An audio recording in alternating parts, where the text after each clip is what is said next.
Good people don't smoke marijuana. A stunning pot twist by the Attorney General catches Colorado off guard. Many members of Congress who were told one thing were blindsided. Tonight, more reaction, the confusion, the concern, and why Colorado's own Attorney General is saying, I would encourage people not to freak out, and you can quote me on that. And what's happening inside pot shops, especially those that just opened their doors. He said one of the deputies is Zach Parrish, and I just, my heart just sunk even further because I knew Zach very well, and it just... Castle Rock's police chief says his former officer leaves behind a legacy that keeps his department going. A winter cyclone arrived in the Northeast, bringing in freezing rain, snow, and high waves. There are warnings about romaine lettuce after dozens across the country have gotten sick. And a massive crack as a slow-motion landslide hangs above a community. A reversal of fortunes. Colorado's billion-dollar marijuana industry is facing an uncertain future. U.S. Attorney General Jeff Sessions has changed the federal stance on pot, allowing federal laws to be enforced even in states where pot is legal. His three-page memo reverses the policy set by the Obama administration. Colorado has more than 34,000 licensed marijuana industry workers, twice our state's total of high school teachers or security guards. There are more than 25 marijuana industry employees for every Coloradan who works in the coal industry, which President Trump has famously fought to preserve. This sudden change in policy caught industry leaders and state officials by surprise. To be an explanation to the people within the industry, to the people of Colorado who voted for legalization, and to understand exactly why the Department of Justice went back on its word. Colorado's Republican Senator Cory Gardner says this is a complete reversal from conversations that he had with Jeff Sessions when he was a nominee for Attorney General. So Gardner's now threatening to hold up Justice Department nominees until the decision is reversed. This is also a complete flip-flop from what we heard when candidate Donald Trump told our Brandon Rittiman during the campaign that the marijuana issue should be handled by the states and not the federal government. Wouldn't do that, no. So you think Colorado should be able to do what it's doing? No, I think it's up to the states, yeah. I'm a states person. I think it should be up to the states, absolutely. Colorado's Republican Attorney General Cynthia Kaufman says that she was blindsided by this change the same way everyone else was today. But she urged calm. I would encourage people not to freak out, and you can quote me on that. Kaufman, we should mention, is running for governor. She said that she does not believe that there's about to be a major shift, and she thinks that Colorado would get a heads up if that's going to happen. Dispensaries have always operated in this uneasy balance of being legal in the eyes of the state, illegal in the eyes of the feds. President Obama's Justice Department ordered those eyes to look elsewhere. Not anymore. 9 News reporter Nusha Roy checked in with established stores and people who are still setting up shop. Yeah, it smells so good and it's delicious. Her day started with uncertainty. Not super thrilled. But Taylor Bake Oven, Out of 100?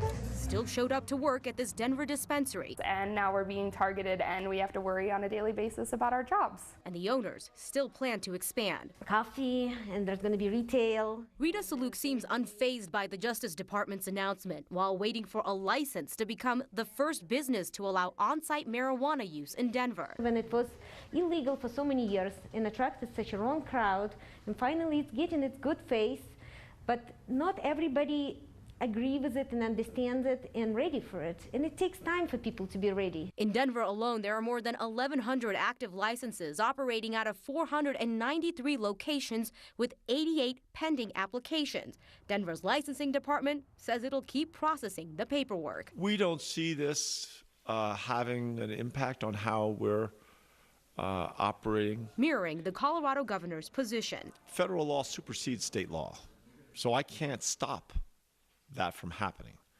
But again, I can point out and ask the U.S. Attorney's Office what drug trafficking, what sex trafficking operation is not getting your attention so that you can bust a dispensary. We were the first medical store in the Denver Tech Center. That means Justin Henderson, who owns Peak Dispensary, is used to this legal limbo of selling a product legal under state law and illegal under federal. It's very disruptive to our industry to come in and tell us that even though we're complying with all of the memorandum, that that's no longer valid. Now, we talked to the man who set up the regulatory system for marijuana here in Colorado, and he's saying that established businesses should have a better chance of going untouched, but it's the newer ones, they could be running into issues when it comes to investment and banking. Kim? Okay, well, time will tell. Thank you, Anusha. It was expected, but how about it? A 40-degree temperature drop from yesterday, and snow is falling in the mountains, the foothills, and part of the metro area as well. Kathy will show us what to expect tonight and what's in store for the trick-or-treaters tomorrow on Halloween. 8 years ago, the Broncos drafted a young wide receiver out of Georgia Tech. He would go on to become one of the best offensive players in team history. Time is up, though, for Demaryius Thomas in Denver. What his teammates are saying about the trade that will have DT play against the Broncos this Sunday. President Trump today saying he can end birthright citizenship for the children of immigrants with an executive order. Another top Republican, though, is saying he can't. Will verify the president's claims that America is the only country with this right, and if his signature can, in fact, take it all away. He had been with the Broncos longer than any other player on this year's roster. He was a leader in the locker room, among the leaders in the team's all-time receiving numbers. Hours away from the trade deadline, though, Demaryius Thomas learned he would be leaving Denver. Thomas instantly became a fan favorite back in January of 2012. Who could forget that pass from Tim Tebow? And he went 80 yards in overtime to beat the Pittsburgh Steelers in a wild card game. Tebow and Thomas were both taken in the first round of the 2010 draft by the Broncos, and that play was just the beginning of many big things for DT. And while he's about to become a member of the Houston Texans, Thomas will be right at home for the next game. The schedule has DT lining up against his former teammates at Mile High in just 5 days. Well, the stats tell quite a story. They're why John Elway says Demaryius will be in the Ring of Fame when he decides to retire. He had 5 straight seasons of at least 90 catches and 1,000 yards, and all 5 were Pro Bowl years. He's third on the team's all-time receptions list. He's second as far as receiving yards and touchdowns. DT also has more 100-yard receiving games than anyone else in team history. Here's what John Elway said today about the deal. We're going to lose a little bit, but I think that where we can make it up is with the youth and the young guys and getting them experience, and you know, as this year continues to go. So I didn't think that it eliminated our ability to compete. DT will go from the west sideline to the east sideline this weekend. In exchange, the Broncos get a 4th-round pick. The Texans and Broncos also swap 7th-round picks. John Elway said that there were 3 or 4 teams that had expressed an interest in trading for DT. Outside Broncos Stadium are 2 giant banners. One of them is for Demaryius Thomas. If that isn't awkward enough, as we mentioned, he's going to be in a different uniform on Sunday. The Broncos are well aware of this. The banner is going to be modified into a giant thank you, honoring Demaryius for his contributions to the team and the community. John Elway also talked about that decision to trade him to another team that Denver is playing this week. He said he thought about it for a moment and then decided it wouldn't affect the Broncos game or the outcome of the game. Losing Demaryius Thomas is tough on those who have known him the best and the longest. Vaughn Miller on Instagram said, "From our time together off the field to our time on it, you were a brother to me, and blood couldn't make us any closer." Using Twitter, Emmanuel Sanders wrote, "This one brought me to tears. 5 years, my brother, we gave the city all we had. You know the love runs deep between us." Chris Harris Jr., who may line up across DT a time or two this coming Sunday, said, "Hard to see my boy go. 8 years of making each other better every day. Ball out, big bro, just not next week." We'll have more on Demaryius Thomas' trade to Houston coming up next at Dove Valley just a little bit later.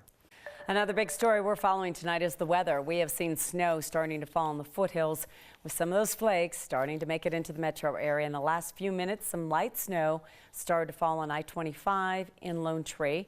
We've seen the heavier snow a little higher in the foothills. It has been a wet, cold day so far in Boulder. The snow is only expected to ramp up overnight. We've got a live look at the radar, and you can see that the rain has started to change over to snow as the temperatures have been dropping. The dry areas are expected to fill in throughout the night and into tomorrow morning. If you lived here a while, you know elevation makes a big difference. Higher in the foothills northwest of Boulder, up towards Horsetooth Reservoir and Fort Collins, there have been several inches of wet and heavy snow. But down in the city, A different story here in Denver. We've had sprinkles in the last hour. For a look at what it's like in Westminster, let's check in with 9 News meteorologist Corey Reppenhagen.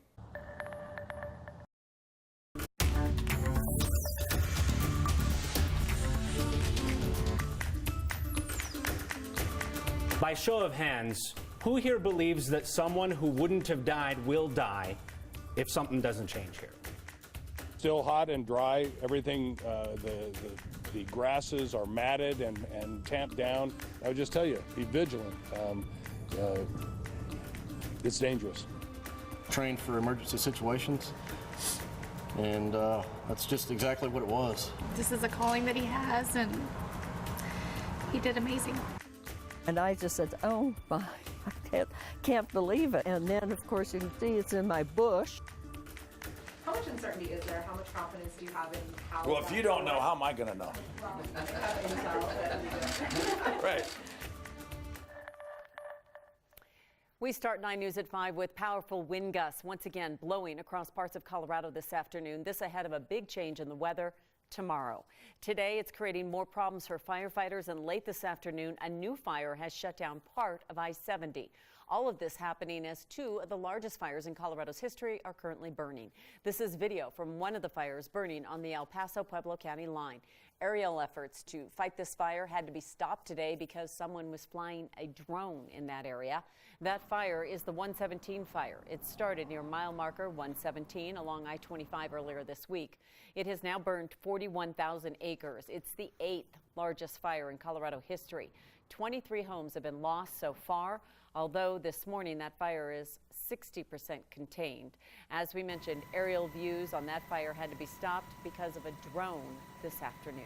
Down to southeastern Colorado, the Badger Hole fire, which has now burned 48,000 acres, 34,000 of those in Colorado, the rest in Kansas.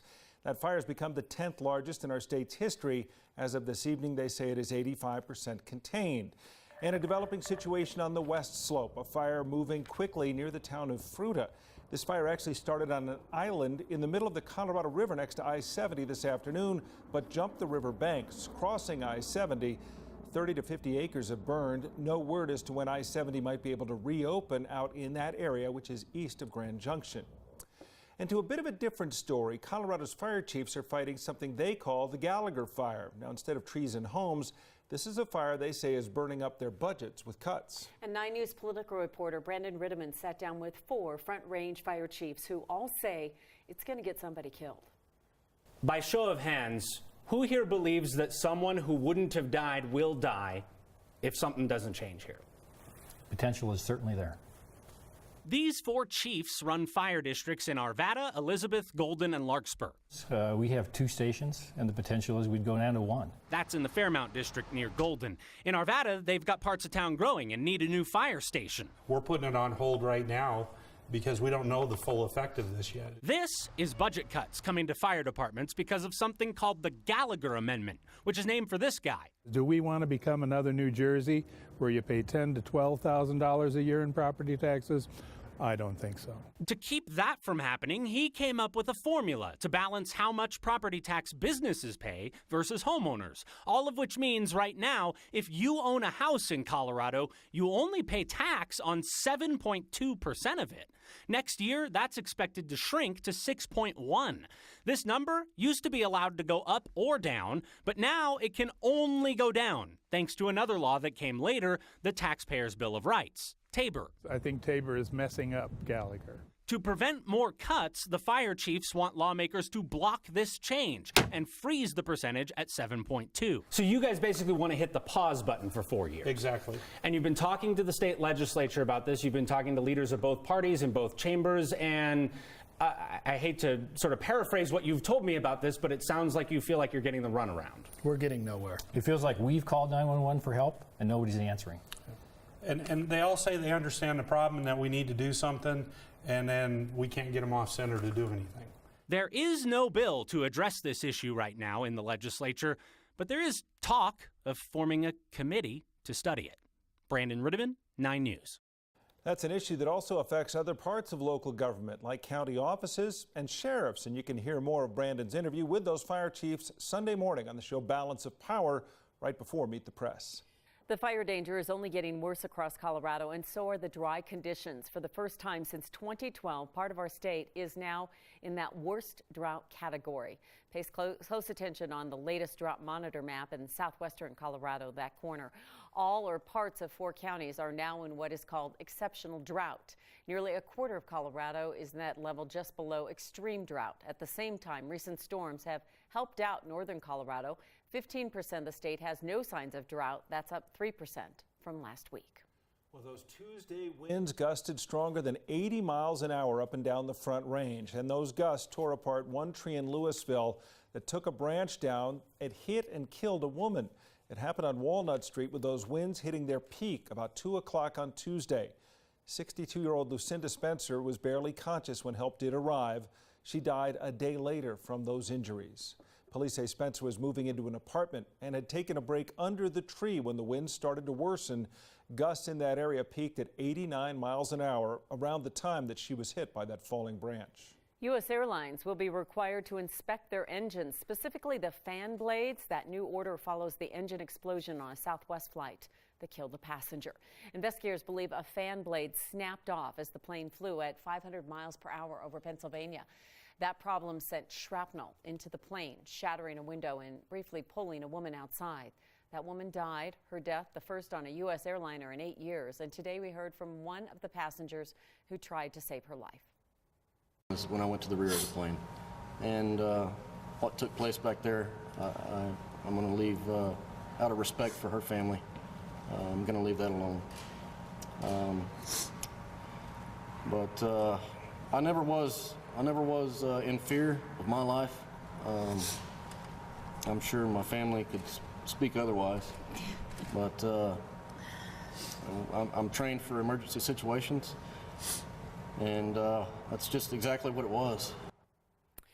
Andrew Needham was emotional this morning as he recalled what happened. He's a firefighter in the Dallas area and says he had to stand up and do something. His wife was with him on that flight, and he says they were put together on Tuesday for a reason. The two of them believe in this type of thing. After all, husband and wife were born at the same hospital on the same day and delivered by the same doctor. A Colorado driver stopped in Nebraska for having a ton of marijuana.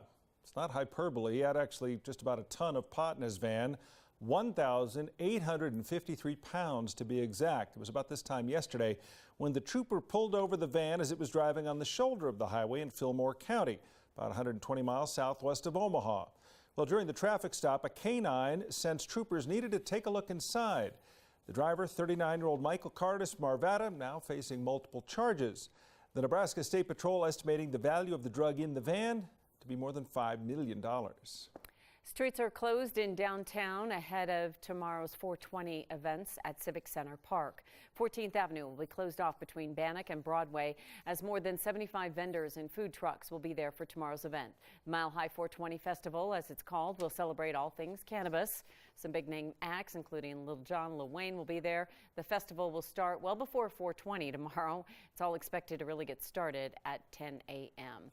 Last year, Civic Center Park in that area of downtown left quite a mess. The event had 15 security guards for the thousands of people that were there. This time there will be 90 guards and in some places double rows of fences. The city required new permits for security, trash, and street closures after last year's problems. Next on 9 News at 5, one of the most well-known coaches, one of the most well-respected men in the sport, leaving his team in the playoffs after the death of his wife. Tonight, the part of the story you may not know about how they met here in Colorado. An outpouring of help after a hockey team tragedy reaches levels only reached by one other cause. 2 days later, the work goes on to pick up after that windstorm and everything it knocked down. We're looking into the long waiting list for help. And you better find the umbrella and a winter coat. Kathy has a look at the rain and snow coming our way.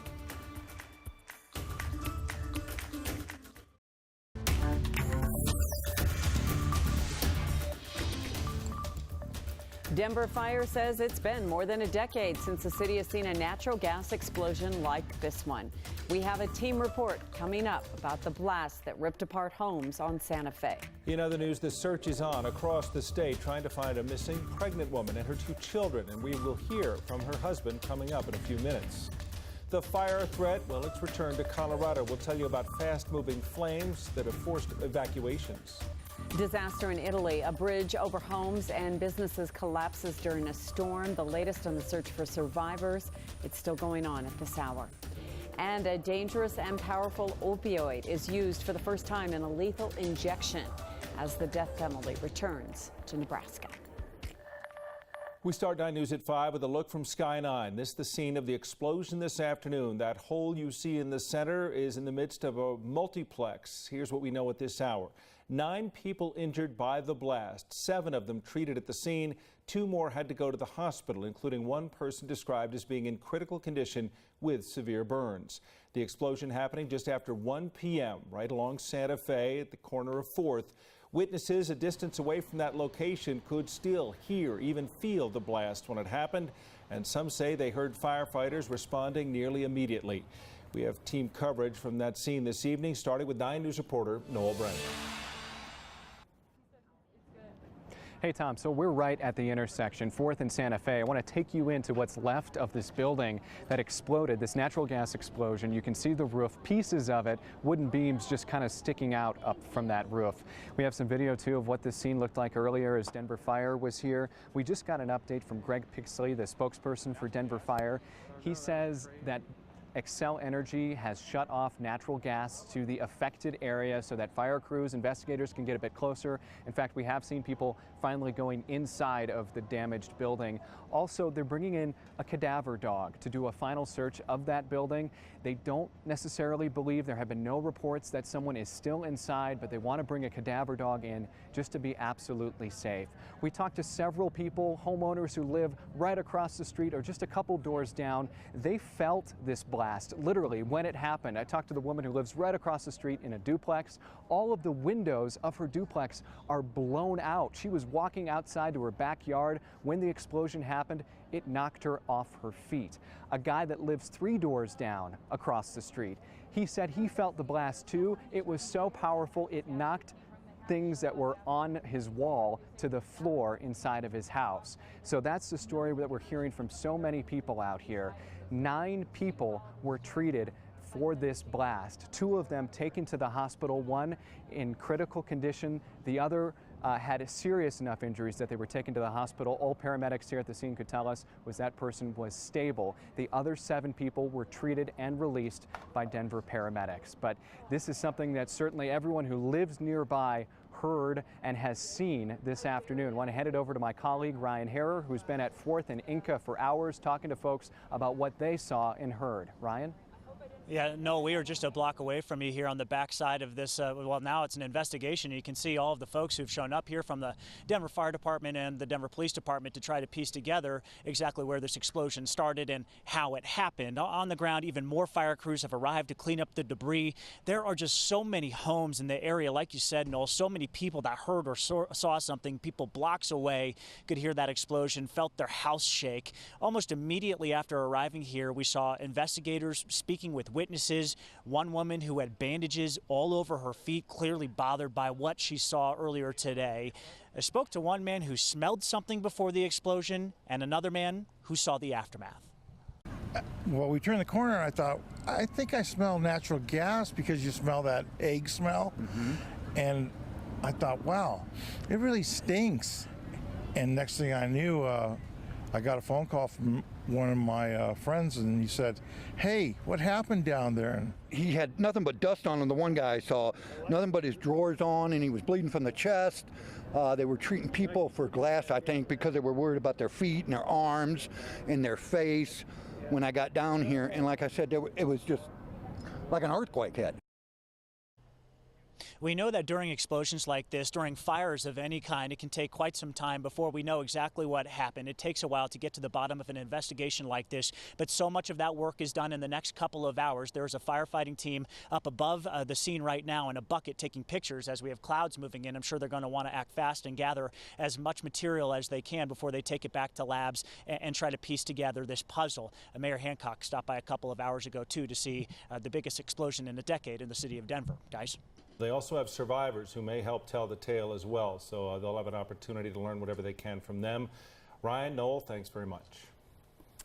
Also tonight, the statewide alert for a missing pregnant woman and her 2 young daughters. There are concerns that Shanann Watts and her girls could be in danger. Shanann had just returned from a business trip, and the girls were still asleep when their dad last saw them. He spoke with 9 News reporter Jordan Chavez in Frederick. I can't really stay in this house again, like, with nobody here. Quiet times are rare in the Watts household. This house is not the same. But in this moment, I just want them home so bad. Chris Watts wants nothing more than to hear his daughter's voices. I wanted to see this kid just run in, just barrel rush me and just give me a hug and knock me on the ground. But that didn't happen. Instead, the only ones running through his house are police canines, searching for the girls and Chris's wife, Shanann, whom he hasn't seen since leaving for work yesterday morning. Like, when I got home yesterday, it was like a ghost town. Like, she wasn't here. Kids weren't here. While police do their search, Chris has his own. I've exhausted like every friend that I know of, and every friend that I have has called friends that Shanann has that maybe I didn't know about. So that was definitely hard for us to hear, that she left her phone at home, her purse, her wallet, all of her money, her ID. Amanda and Nick Thayer think social media may be the key to reaching Shanann. I sent her a message yesterday. I said, Shanann, if you're checking your Facebook or Messenger, please let me know you're okay. Just a okay or something, anything. I just lost my brother and I can't lose my best friend. Knowing that if they could be in trouble, it's earth-shattering right now. He feels helpless in a way. So that's why we're here with him. He just seems at a loss of what to do. I just hope that this kind of puts it out there. Pictures of Chris's family now circulate online. Because I want everybody to know like what's going on. And he hopes they'll do so until his home is filled with their voices again. The kids are fine. That's what I'm hoping for. Shanann is 15 weeks pregnant with a 3rd child. Chris says that is just one of the many reasons he is praying for a safe return for his family. He says every time his phone dings with a new text or email, he is just hoping that someone is trying to give him some good news. In Frederick, Jordan Chavez, 9 News.